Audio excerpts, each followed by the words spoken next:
Dean, we're having a look at your swing here from the starter today, and a couple of things that we looked at with your address position. You've got really good knee flex if we're looking at the right hand picture, and the bend forward from the hips is really good, but the weight's a little too much on your heels, and part of that is I think you reacting to the fact that your divots get a little deep, but we're going to see in a minute that it's not where the weight is that's causing the divots to get deep, it's actually something else. Now, the other thing we want to talk about here at address is your stance width is a little bit narrow. Ideally, we'd have the stance width a little closer to shoulder width than where you are at the moment. And then we talked a little bit about that grip as well, trying to get the grip a little more in the fingers with both hands and trying to pinch the grip a little more between thumb and forefinger on the right hand rather than getting it back in the palm like you do at the moment. Now, if we have a look at the swing, ideally as you take the club away, the club would work up on the plane. And you do a pretty good job. Club works away just a little above plane, but that's pretty solid. So nice work there. From here, though, what happens is your arms tend to travel too much across your body, which gets the shaft a little steep. And then at the top of the swing, the club gets a little flat, and so left arm gets a little flow, shaft gets across the line. And because the arms get too far behind you in the backswing, they want to get too much towards the ball in the downswing, which gives you this over-the-top move. Thus, the club's coming from outside the golf ball now and across the ball. And that's what gives you that little pull cut that you tend to hit. And we see through impact here, if we look at the left-hand picture, you're working your hands really hard to try and shut that club face, but just not able to do it enough from where you're coming from. So we worked on a couple of things today. And the ones that worked the best for you, we did this drill here, where I was trying to get you to get the feeling of the club dropping a little more to the inside in the downswing. So as you go back, we had the feeling of the club going out a little more. That got the arms a little higher at the top of the swing. You see that left arm's a little higher now versus how flat it was when we started. And in your old swing, you'd have this move out towards the ball to start down. When you do this gate drill, the club actually drops down on a pretty good line, rather than it being so far outside like it was when we started.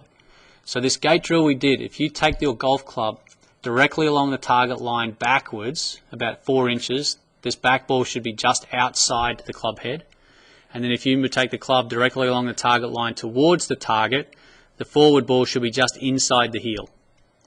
And the idea is to make swings where you swing through and you miss the 2 golf balls. And we had you hitting some short shots doing that today with up to about a half to 3/4 swing and started to do a really nice job. Then the other drill we did was still working on the same thing, and we were talking about having some what we call baseball swings, where you swing at knee height and ankle height.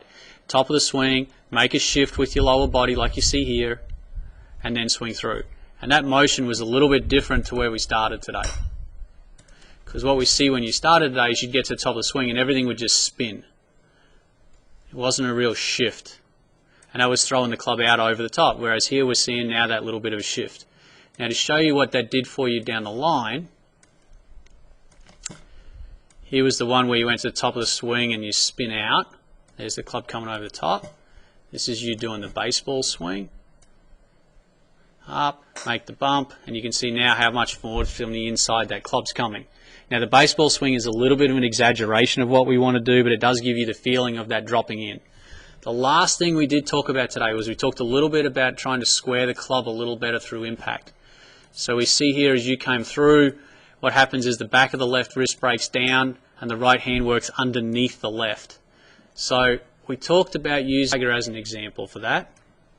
And as you come through, what you're going to see is Tiger's right hand works over on top of the left rather than under the left like it does here.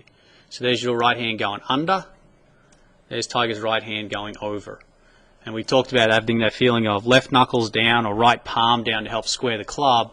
So you're squaring it with the forearms rotating rather than the left wrist breaking down and flicking at the ball. Did a really good job today. Saw some great improvement. You want to get away and keep working on those drills. So you're going to watch your grip, watch your stance width. You want to watch that backswing. You're going to feel like it goes a little more out and up. So you can drop it a little more to the inside in the downswing by making that little shift with the hips, and then letting that right hand work over the left to square the club. And if you keep doing that, it's only going to get better. So it's great working with you today, Dean. Keep up the good work. We'll see you again next time.